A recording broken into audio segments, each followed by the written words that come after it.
लेकिन क्या कीजिएगा, सैया भयो कोतवाल तो अब डर काहे का। मुसलमान और यादव यहाँ से बाहर हो जाए, प्योर हिंदू की सरकार बन जाए। पूरा सिस्टम हाईजैक्ड है, कह तो रहा हूँ सब कुछ। कांग्रेस भी इसके लिए गुनाहगार है, आरजेडी भी गुनाहगार है। लोकसभा के 2024 के चुनाव में 43 सीट लोकसभा सांसद का चुनाव जीते हैं। मोदी जी को विश्वास हो गया कि इस देश का हिंदू समाज ही नहीं, पूरा देश कटोरा पकड़ने के लिए तैयार है, भीख मांगने के लिए। बीजेपी का आप पताका लिए हैं, खुशी भी आपके चेहरे पर देखने को मिल रही है। क्या ये खुशी के पीछे का कारण क्या है? मुझे और देश की जनता को ऐसा नेता चाहिए। तो देख करके आया था, माहौल इंडिया गठबंधन के पक्ष में था। तेजस्वी का गुरूर और कांग्रेस में छुपे जी स्टार प्रचारक अकेले काफी हैं। 10 तो सभा कर दें। तुम अखिलेश यादव पहले यूपी में सरकार बनाओ, दूसरी की सरकार क्या बनाओगे? तुम्हारी पार्टी का नाम ही पीडीए है। राजनाथ सिंह का परिवार क्या है, अमित शाह का परिवार क्या है, कल्याण सिंह का परिवार क्या है, अनुराग ठाकुर का परिवार क्या है। अखिलेश यादव की ये क्षमता नहीं कहने की आप ये बात कह रही हैं। परिवार डेवलपमेंट अथॉरिटी, यानी जब उत्तर प्रदेश में लोकसभा का चुनाव आया तो पीडीए में पांच ही उनको दिखाई पड़े अपने घर के। एमवाई क्या है, आप बताइए एमवाई क्या है? मुसलमान और यादव यहाँ से बाहर हो जाए, प्योर हिंदू की सरकार बन जाए। ए से अखिलेश, डी से डिम्पल, पी से परिवारवाद। कोई सरकार नहीं बनती, ना दो समान से बनती है। जब देश की जनता भावुक होती है जिस पार्टी के लिए, उसी की सरकार बनती है सत्ता में। मोदी और नीतीश की जोड़ी हिट हो गई क्या? बिल्कुल। तेजस्वी के रिश्तेदार अखिलेश यादव वहां गए थे सरकार बनाने। इंडिया का मतलब है नरेंद्र दामोदर दास आगाज, जो आगाज हो चुका है बिहार में। भाई राहुल गांधी अकेले काफी थे। इन सबों को बताइए, हिंदुओं के गांव में हिंदुओं के वहाँ इमरान प्रतापगढ़ी के कहने से वोट मिलेगा। मुसलमान और यादव यहाँ से बाहर हो जाए, प्योर हिंदू की सरकार बन जाए। साथ में ब्राह्मण भी, ब्राह्मणों को भी बाहर निकाल देना। जेएनयू पे जिस तरह मोदी सरकार ने लिखवाया था कि ब्राह्मणों भारत छोड़ो, और पूरे प्रदेश में जो चल रहा है, तो उसी तरह ब्राह्मण, यादव और मुसलमान, इनको जो है मोदी सरकार देश निकाला दे दे। देखिए, पहली बात तो जो बिहार में सरकार बनी है, बहुत बहुत धन्यवाद, बहुत बहुत बधाई हमारी सरकार को। देखिए, यूपी से अखिलेश यादव ने जो आरोप लगाया है कि छल से जो है कि पार्टी जीतती है। अखिलेश यादव एक बच्चे हैं, उस तरह बच्चे हैं, समझ जाइए कि पहले बचपन में हम दो लोग खेल खेलते थे तो एक बच्चा हार जाएगा, दूसरा कहता है पापा ये चीटिंग करके जीत गया। वही उनकी आदत पड़ गई है। जब ये चुनाव हारते हैं, जब चुनाव हारते हैं तो ईवीएम खराब हो जाता है, वोट चोरी हो जाती है। जब इनकी सरकार, अभी सपा की सरकार बन जाए, सारा ईवीएम सही हो जाएगा। उस समय मशीन में कोई गड़बड़ी नहीं दिखेगी। अखिलेश यादव के ऊपर, अखिलेश यादव के गाल पर, तेजस्वी यादव के गाल पर और लालू प्रसाद यादव के गाल पर हमारी पार्टी ने जोरदार तमाचा मारा है। और मैं अखिलेश यादव को सीधा कह रहा हूँ कि पहले तुम कह के बोल रहा हूँ कि तुम अखिलेश यादव पहले यूपी में सरकार बनाओ, दूसरी की सरकार क्या बनाओगे? तुम्हारी पार्टी का नाम ही पीडीए है। ए से अखिलेश, डी से डिम्पल, पी से परिवारवाद और एनडीए का मतलब दलित अल्पसंख्यक बताते हैं। एनडीए का मतलब है नरेंद्र दामोदर दास आगाज, जो आगाज हो चुका है बिहार में। और हमारी पार्टी पूर्ण बहुमत से वहां सरकार बनाने जा रही है और इनके गाल पर जोरदार तमाचा मारा है। अखिलेश यादव फिर दोबारा बिहार में या किसी राज्य में अपनी पार्टी का प्रचार करने नहीं जाएंगे, क्योंकि पार्टी कहाँ चुनाव लड़ी बिहार में? अरे गए थे वो तेजस्वी का, उनके रिश्तेदार, वो उनके रिश्तेदार हैं। महागठबंधन के समर्थन में गए थे ना, और रिश्तेदारी निभाने कहाँ गए थे? वो तो कह रहे थे महागठबंधन में हम महागठबंधन का। वो रिश्तेदार हैं उनके, तेजस्वी के रिश्तेदार है अखिलेश यादव। वहां गए थे सरकार बनाने और जोरदार तमाचा मारा है भारतीय जनता पार्टी ने, एनडीए ने। अपनी सरकार पहले यूपी में बनाओ, दूसरे की सरकार क्या बनाओगे तुम? अपनी सरकार यूपी में बनाओ, दूसरों की सरकार क्या बनाओगे तुम? क्या कहेंगे बीजेपी और एनडीए जिस तरीके से बिहार में एक बार फिर भगवा लहरा रही है? नाराजगी है या खुशी है? क्योंकि तमाम लोग कह रहे हैं कि वोट चोरी हुई है इस बार।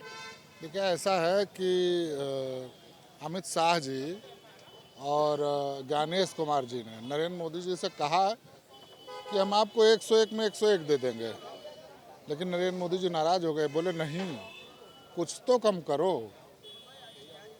अगर अमित शाह जी का चलता तो 101 में पूरा ले लेते हैं। तो आप समझो, अब मेरी बातों को आप समझ जाइए कि वोट चोरी हुआ है कि क्या हुआ है क्या नहीं, लेकिन पूरा सिस्टम हाईजैक्ड है। खुलकर बोलिए ना। पूरा सिस्टम हाईजैक्ड है। कह तो रहा हूँ, सब कुछ ऐसा नहीं है जो कहने लायक है। और जो हार हुई है वहाँ की जनता की हुई है, किसी पार्टी, किसी दल या किसी संगठन की नहीं हुई है। वहाँ की जनता की हार हुई है, जो इतने ज़ोर शोर से लगी हुई थी इनको हराने के लिए, और इनके खिलाफ वोट किया है। और अगर सही से वोट काउंटिंग और सब कुछ होगा तो ये पता नहीं कहाँ गायब हो जाएंगे। ये पूरी तरह से बेईमानी है, पूरी तरह से बेईमानी है। बिहार में जो आज नतीजे आए, क्या कहेंगे इसको लेकर? देखिए, ये पहले से ही पता था इस तरह से होगा। जब 66.42%, 7,42,00,000 वोट पोल हुए। ये चुनाव आयोग का बयान है। 7,45,00,000 गिने गए। ये कहाँ से आया? दूसरी बात, सबसे बड़ी बात मैं ये कहूँगा कि कांग्रेस भी इसके लिए गुनाहगार है, आरजेडी भी गुनाहगार है। इसलिए मैं कह रहा हूँ, जनता गुनाहगार बिल्कुल नहीं है। तेजस्वी का गुरूर और कांग्रेस में छुपे स्लीपर सेल जो टिकट में धांधलेबाजी की है। अब ये बताइए, इमरान प्रतापगढ़ी स्क्रीनिंग कमेटी के भी सदस्य, इमरान प्रतापगढ़ी जो है स्टार प्रचारक भी, उनको कौन से नेता हैं भैया? जब तक कांग्रेस पार्टी में वेणुगोपाल, इमरान प्रतापगढ़ी, अजय माकन जैसे पदाधिकारी मौजूद रहेंगे, तब तक कांग्रेस की यही स्थिति 2029 में भी नहीं आने वाली। हिसाब से स्टार प्रचारक किसे बनाना चाहिए था? भाई राहुल गांधी अकेले काफ़ी थे। इन सबों को बताइए, हिंदुओं के गांव में हिंदुओं के वहाँ इमरान प्रतापगढ़ी के कहने से वोट मिलेगा, या मुस्लिम एरिया में जा कर के योगी जी प्रचार करेंगे तो मुस्लिम वोट देगा? बिल्कुल नहीं देगा। तो कुल मिलाकर के आपको बैलेंस बराबर करने के लिए जो आरोप प्रत्यारोप लगता है, उस आरोप प्रत्यारोप से आप अलग हटिए। आप राहुल जी स्टार प्रचारक अकेले काफ़ी हैं, 10 सभा कर दें। लेकिन अगर बात की जाए आरजेडी की, तो आरजेडी एमवाई फैक्टर को लेकर चलती है, ऐसा लोग कहते हैं। एनडीए भी ये कहता है। फिर जो एम वाले लोग थे वो कहाँ चले गए? क्यों नाराजगी हो गई उनकी? आप मुझे बता दीजिए। वैसी की स्थिति काफ़ी ठीक है। अब बाकी चुनाव आयोग जो सिस्टम है किया था, ज्ञानेश कुमार के बयान को ही मैं कोट कर रहा हूँ। और ज्ञानेश कुमार जो है, जिस तरह की धांधलेबाजी बिहार में करवाए हैं, ये जीत ज्ञानेश कुमार गुप्ता को मुबारक हो। आप बताइए। कांग्रेस के समर्थक हैं, आज आप नाराज हैं कांग्रेस से, ऐसा क्यों? आप महागठबंधन की इतनी शिकायतें कर रहे हैं। भाई देखिए, जो हकीकत है, हकीकत से आप मुंह नहीं मोड़ सकती हैं। आप अच्छे प्रत्याशी का चयन कीजिए जो विवादित न हो। आप बताइए, भूमिहारों को पूरा टिकट दे रहे हो, काफी क्या स्थिति परिस्थिति हुई है? आप बताइए, पुराना हमारा प्रदेश अध्यक्ष खुद चुनाव हार गया, राजेश राम। आप बताइए, काफी मुस्लिम प्रत्याशी चुनाव हारे हैं। तो इस तरह क्या करने की क्या आवश्यकता थी? आपके वहाँ जो विवादित है उनसे दूरी बना के रखिए। जैसे Rahul ji net and clean है, मुझे और देश की जनता को ऐसा नेता चाहिए। लेकिन जब चुनाव आयोग ईवीएम मैया की कृपा बनी रहेगी, तब तक ऐसा होता रहेगा। आप बताइए कि राजू शुक्ला के कहने पर कौन बाभन वोट देगा? उनको बाभन कोई नेता मानता है? मुझे बताइए। मतदाता जो है अपना फैसला खुद करता है। और जो स्थिति या माहौल था, मैं तो देख करके आया था, माहौल इंडिया गठबंधन के पक्ष में था। लेकिन क्या कीजिएगा, सैया भयो कोतवाल तो अब डर काहे का। आकर के ज्ञानेश कुमार हाई कोर्ट में कह रहे हैं गुप्ता जी कि सब डाटा डिलीट कर दिया गया है, नहीं मिलेगा, सीसीटीवी का फुटेज नहीं मिलेगा, डिलीट कर दिया गया है। इसका भी डिलीट हो जाएगा। कहेंगे भाई हैंग हो गया, सिस्टम हैंग। हाँ, एकदम तुरंत। बिहार में इस बार सिस्टम हैंग हुआ है कि नहीं? देखिए, पहले तो बिहार की देवतुल्य जनता को मेरा सादर प्रणाम और हृदय से जितने भी कर्मचारी हो चाहे कार्यकर्ता हो सबको मैं हार्दिक बधाई देता हूं। रही बात आज महागठबंधन जो आरोप लगा रही है SIR चाहे वोट चोरी का, तो ये कर्नाटक जीत जाते हैं तो EVM सही रहता है, तब वोट चोरी नहीं हुआ। अभी इन्होंने बंगाल जीता तो अभी तब EVM खराब नहीं होता है। अभी इन्होंने लोकसभा के 2024 के चुनाव में 43 सीट लोकसभा सांसद का चुनाव जीते हैं, तब इनको EVM गड़बड़ नहीं दिखता है। जब बिहार जाते हैं इनको EVM गड़बड़ लगता है, लेकिन जनता भी जानती है कौन हमारे हित में काम करता है, कौन हमारे हित में नहीं काम करता है। तो जनता ही सर्वोपरि, जनता ही भगवान है और जनता ही इनको जवाब देती रहेगी। आज देख लीजिए बिहार के चुनाव में NDA को पूर्ण बहुमत देने के लिए बिहार के एक जनता, देवतुल्य जनता को मैं सादर प्रणाम करता हूँ, इधर धन्यवाद देता हूँ कि ऐसे ही भ्रष्टाचारियों को आप एकदम मैदान से भगाते रहिए। SIR खेला है, अखिलेश यादव कह रहे हैं SIR खेल गया, अब आगे जो राज्यों में चुनाव होंगे उसमें ऐसा नहीं होने दिया जाएगा और PDA प्रहार के जो लोग हैं उन्हें बीजेपी से चौकन्ना रहने की जरूरत है। देखिए, SIR का पोस्ट अभी अखिलेश यादव ने ट्विटर से डिलीट कर दिया है। आप किया तो ना उन्होंने, किया था मगर क्यों डिलीट कर दिए? इन लोग का वहम की बीमारी, जैसे नहीं शंका की बीमारी हो गई लोग कहते हैं ना, वही इन लोग को हो चुकी है और ये जाने वाला नहीं है और जनता हमेशा इन लोग का जवाब देती रहेगी। अभी हम बिहार जीते, उसके बाद उत्तर प्रदेश जीतने जा रहे हैं 300 पार। देखिए ऐसा है, 400 ले लेना भाई। नहीं 300। अच्छा मैं 300 नहीं मत दीजिए, वो भी मत दीजिए हमको। हम दे रहे हैं ना। नहीं हमें नहीं चाहिए। आप मुझे बताइए, बेरोजगार नौजवान परेशान, लाठी से खूब पिटाया, उसके बाद किसान परेशान, महंगाई से महिलाएं परेशान, आए दिन क्राइम हो रहा है बिहार में, वो परेशान। इनको किस रूप में पसंद के? देखिए मोदी जी ने ये काम किया कि जो थाली पिटवाया, पशु परेशान चारे वाले। हाँ चारा घोटाला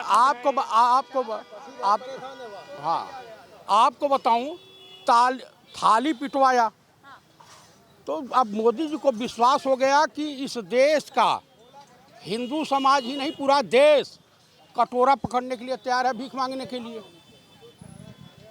वो दूरगामी सोचते हैं। आप कोई ऐसा व्यक्ति बता दीजिए जो बिना पत्नी के करोड़ों बच्चे पैदा कर दिया हो, अंधभक्त, ये मोदी जी कर सकते हैं। तो कुल मिलाकर के मैं यही कहूँगा कि मैं शुभकामनाओं सहित ज्ञानेश कुमार गुप्ता को इस जीत की बधाई देता हूं। और ज्ञानेश कुमार गुप्ता को आप क्यों बधाई दे रहे हैं? आप तीसरी बार बधाई दे रहे हैं उनको, क्यों? इसलिए दे रहा हूं कि आपने बड़ा ईमानदारी से नेक काम किया है। जब आप IAS थे केरला कैडर के, तो भी भ्रष्टाचार फैलाया। आपकी बेटी और आपके दामाद को इनाम मिल गया, 2 जिले मिल गए हैं DM, लूटो खाओ। बीजेपी का आप पताका लिए हैं, खुशी भी आपके चेहरे पर देखने को मिल रही है, क्या ये खुशी के पीछे का कारण क्या है? आज बिहार के अंदर प्रचंड जीत भारतीय जनता पार्टी NDA की हुई है। इसके लिए बिहार प्रदेश को चोरी करके जीत गए हैं, EVM में धांधली करके। तो आप ऐसा करो, आप उनकी तरफ से बात कर रही हैं, 28 सीटों पे इस्तीफा दिलवा दो। उनके बारे में बात कर रही हूँ, तमाम लोग यहाँ कह रहे हैं। नहीं, 28 सीट पे इस्तीफा दिलवा दो। 28 सीटें जो जीते हैं तो वहाँ से इस्तीफा दिलवा दो, कह दो हम इस EVM में वोटें चोरी हुई, हमें नहीं मानते जीत, इस्तीफा दे दें, कह दो। मैं मांग करता हूँ आपके चैनल के माध्यम से। इस्तीफा देने जा रहे हैं। अरे दे दें 28 सीटों पे इस्तीफा वो भी दे दें। अरे देश प्रदेश की जनता ने उन्हें जवाब दे दिया है। जंगल राज नहीं चलेगा, भ्रष्टाचार नहीं चलेगा, परिवारवाद नहीं चलेगा, चलेगा तो सिर्फ चलेगा ईमानदारी का वाद चलेगा, सबका साथ सबका विकास चलेगा। भारतीय जनता पार्टी की प्रचंड बहुमत की सबकी विकास की आपने बात की, बिहार में कितना सबका आप लोगों ने साथ दिया और कितना विकास हुआ? मैं बराबर साथ दे रहा हूं। बिहार ही नहीं पूरे देश के अंदर, चाहे महिलाएं हो, चाहे किसान हो, चाहे नौजवान हो, चाहे वो सुकन्या योजना हो, चाहे प्रधानमंत्री योजना हो, चाहे KYC योजना हो, चाहे जो है उज्ज्वला योजना हो, चाहे शौचालय योजना हो, जो अगर गरीब से गरीब व्यक्ति को आदरणीय श्री श्रद्धेय दीनदयाल उपाध्याय जी की जो सोच थी, जो विचारधारा थी, उसको साकार करने के लिए भारतीय जनता पार्टी का प्रत्येक कार्यकर्ता समर्पित है।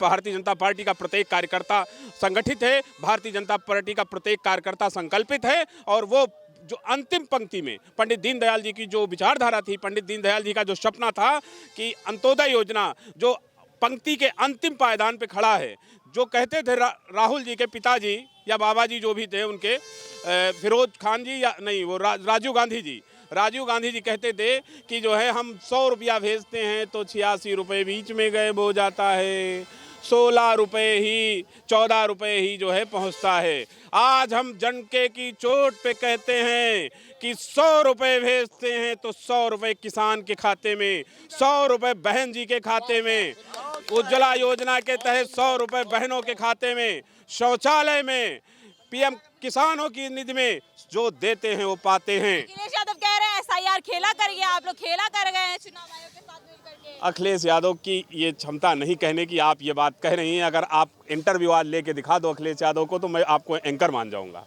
अखिलेश यादव का इंटरव्यू लेके दिखा दो। हाँ ले लीजिए, आज किया है मैंने। अरे आज ले लो, आज ले लो, हिम्मत है। मैं आपके चैनल के माध्यम से कह रहा हूँ पूरे सबके सामने, अगर हिम्मत है तो यहीं से 4 किलोमीटर पे है, 3 किलोमीटर पे आप इंटरव्यू लेके आइएगा सुबह, कल से मैं आपकी सेवा में लग जाऊंगा। मेरे इंटरव्यू से अरे अरे हिम्मत ही नहीं, वो फेस कर लें आपको। आप जैसे एक सामान्य से कार्यकर्ता को या सामान्य से पत्रकार को, हालांकि पत्रकार कभी सामान्य नहीं होता है, लेकिन फिर भी मैं कहता हूँ कि आपको फेस नहीं कर पाएंगे। अन्य की तो बात छोड़ दीजिए। एक बात बताइए, मैं आपसे पूछना चाहता हूँ, ये एम-बाई क्या है? आप बताइए एम-बाई क्या है? क्या है एम-बाई? हमें नहीं मालूम। जिस पर चुनाव जीतना है बोले मेरे एम-बाई है, बाकी सब बेवकूफ़ है, सब बाकी जनता बेवकूफ़ है। क्या पीडीए की बात करते हैं ना? पीडीए की बात, पीडीए क्या होता है? परिवारवाद है। पी से परिवार, पिछड़ा दलित अल्पसंख्यक बताते हैं। पी से परिवार और डी से बेटा और अरे सुनो, ए से बेटी, अरे सुन लो, 3 लोग। बहन जी, एंकर महोदया, मैं आपसे पूछता हूं, किस परिवारवाद की, किस पीडीए की बात कर रहे हो? अपनी शादी छत्री समाज में उन्होंने की, अपने भाई की शादी माननीय शिवपाल जी के बेटे की शादी छत्री समाज में की, जो दलित परिवार की, जो ओबीसी परिवार की एक लड़की आती और संपन्नता से राजा के तरीके से रहती, उस समय इनको नहीं पीडीए सूझा। अब पीडीए दिखाई पड़ रहा है, अब पीडीए दिखाई पड़ रहा है। मुंह न खुलवाएं, इस देश की जनता, इस प्रदेश की जनता सब जान चुकी है और इनको 27 में भी जवाब दे देगी। 27 में इनको जवाब देगी और ऐसा वैसा जवाब नहीं देगी, व्यवस्थित जवाब देगी। और आने वाले समय में 2 ही लोग हैं, एक है चाहे हिंदू हो, चाहे मुस्लिम हो, चाहे सिख हो या ईसाई हो, एक देश के पक्ष में खड़ा है, एक विदेश के पक्ष में खड़ा है। अगर स्वतंत्र रूप से अखिलेश यादव जी चुनाव लड़ेंगे तो निश्चित कहीं ना कहीं पहुंच सकते हैं। अगर ये इटली के नाती को ले करके चलेंगे तो इटली ही पहुंच जाएंगे। एक बात बताइए, ये एम-बाई से हमने शुरू किया था, इस पर चुनाव जीतना चाहते हैं।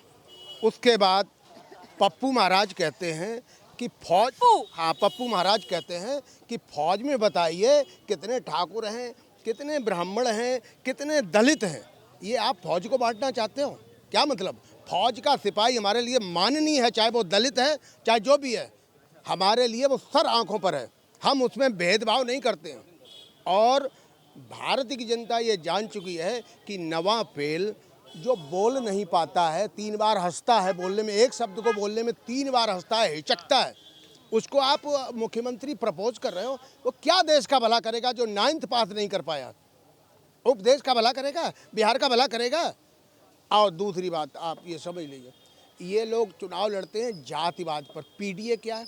इसमें जातियाँ कर दी हैं, पिछड़ा, दलित और एक को क्या कहते हैं आप बताइए? हमें क्या मालूम क्या कहते हैं?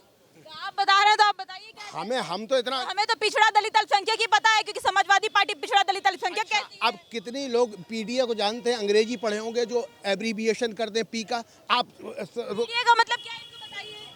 हम तो नहीं जानते ये मतलब है परिवार डेवलपमेंट अथॉरिटी। परिवार डेवलपमेंट अथॉरिटी यानी जब उत्तर प्रदेश में लोकसभा का चुनाव आया तो पीडीए में 5 ही उनको दिखाई पड़े अपने घर के। यादव समाज में उन्होंने 5 ही टिकट दिए यादवों के, और वो अपने भाई को दे दिया, अपनी पत्नी को दिया, अपने भतीजे को दिया, अपनी बहू को दिया, ऐसे 5 टिकट दिए। ये परिवार डेवलपमेंट अथॉरिटी, ये पीडीए का मतलब है। और अगर कुछ आप जानना चाह रही हो तो उसका भी हम नहीं ये राजनाथ सिंह का परिवार क्या है, अमित शाह का परिवार क्या है, कल्याण सिंह का परिवार क्या है, अनुराग ठाकुर का परिवार क्या है, भाजपा के सुन ली दोनों बेटे क्यों वो परिवार डेवलपमेंट अथॉरिटी नहीं है? हैं? जवाब देना, पूछिए। आप इस्तीफा मांगो, आप भाजपा में, आप दूसरे पे उंगली उठा रहे हो तो अपने परिवार पे देखो ना। आपको जानकारी नहीं है, आपको जानकारी खुद ही नहीं है। आप जानकारी नहीं है? अरे एक राजनाथ सिंह के परिवार से नहीं है क्या? नीरज सिंह है, पंकज सिंह है, सब चुनावी मंत्री है क्या? कोई मंत्री है क्या? कोई मंत्री है क्या? मंत्री नहीं है, विधायक है। कोई मंत्री है? अरे मंत्री है क्या? कोई मुख्यमंत्री है क्या? अरे इससे मुख्यमंत्री क्या लेना देना? कोई मुख्यमंत्री है क्या? मुझे बात दो ना, वो तो सिर्फ मुख्यमंत्री रहे ना, और माननीय रक्षा मंत्री भी मुख्यमंत्री रहे। माननीय रक्षा मंत्री जी जिनका नाम ले रहे हैं वो भी मुख्यमंत्री बड़े यादव मुख्यमंत्री रही क्या? मुख्यमंत्री नहीं है तो आज वो भी तो मुख्यमंत्री नहीं है, वो भी तो किसी लायक नहीं है। तो इसलिए जितना उनके कोटे में हो सब दे दिया अपनी घड़ी को, जितना उनके कोटे में था। माननीय पीडीए की जो बात करते हैं वो सब कुछ दे दिया। आप क्या देना चाह रहे हैं? 56 लोग हैं, 56 लोग राजनीति में है। कोई अध्यक्ष है, कोई कुछ है, कोई कुछ है। वहाँ की जनता भी सहपाई कहती है इनको वोट नहीं देंगे। आप जाके यहाँ क्यों खड़ी हो? आप जाके वहाँ बात कर लो, सहपाई जाइए, सहपाई में बात करिए। वो कहते हैं इनके परिवार के अलावा और कोई यादव दिखाई नहीं देता। पीडीए कर रहे हैं, कोई और यादव नहीं है क्या? आप जाके बात करिए, जाकर के वहाँ। हाँ, दूसरे समाज के व्यक्ति नहीं है। एक समाज सरकार बन जाती क्या?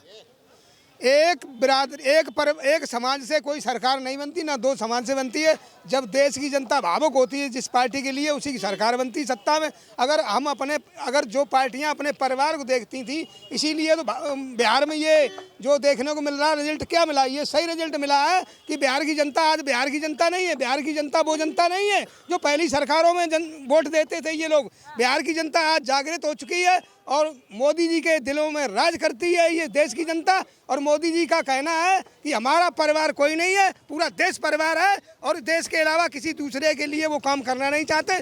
आज पूरा देश मोदी जी की, योगी जी की सराहना करता है। मोदी योगी जिंदाबाद का नारा फेमस हो गया और ये देश में गूंजेगा और 2047 तक ये भाजपा राज्य करेगी। बिहार में भी मोदी और नीतीश की जोड़ी हिट हो गई क्या? बिल्कुल, एकदम। मैंने कल ही बोला था 100% सरकार बनेगी, कोई रोक नहीं सकता। कल यहाँ पे चैनल चलता था मीडिया का, तो ये बिल्कुल मैं बहुत देर से सुन रहा हूँ कि जैसे हम हैं, अगर हम अपने एक परिवार को, एक जातीयता को लेके चलेंगे, क्या देश में राज कर लेंगे? प्रदेश में राज कर लेंगे? नहीं कर पाएंगे, क्योंकि जब तक इस भारत के अंदर 365 जातियाँ हैं, सभी धर्मों को लेके चलेंगे और अगर किसी धर्म की अवहेलना करेंगे, क्या सरकार बन जाएगी? राहुल जी ने क्या कहा था बिहार के अंदर कि छठ पूजा ये मोदी जी ढोंग करवा रहा है। ये कितना गलत शब्द मैसेज गया, उसमें महिलाओं को बहुत पीड़ा हुई है। महिलाओं ने पूरा सपोर्ट किया बिहार के अंदर, इसीलिए आज प्रचंड बहुमत से बीजेपी की सरकार नीतीश कुमार के नेतृत्व में वहाँ बनी हुई है बिहार के अंदर और पुनः आगे भी बनती रहेगी। आपने लोगों को सुना और तमाम लोगों की अपनी अपनी राय थी। कुछ लोगों ने कहा कि एक बार फिर ईवीएम में धांधली की गई है और इसलिए बिहार में एनडीए की सरकार बनी है। तो वहीं आपको बता दूं कि बिहार में जो एनडीए सरकार है उसने जनादेश हासिल किया है और अप्रत्याशित जो जीत हुई है वो एनडीए की हुई है। ऐसा लोग जिस तरीके से लेकिन कह रहे हैं, अखिलेश यादव जिस तरीके से बयान दे रहे हैं, कहीं ना कहीं एसआईआर को लेकर वो ये कहते निकाई पड़ रहे हैं कि एसआईआर खेल गया है और उस पर तमाम लोगों ने अपनी अपनी राय दी। इस खबर पर आपकी क्या राय है हमें कमेंट बॉक्स में कमेंट करके जरूर बताइएगा। वीडियो बातम के साथ मैं Akanksha Singh, India 24/7 live TV के लिए लखनऊ से।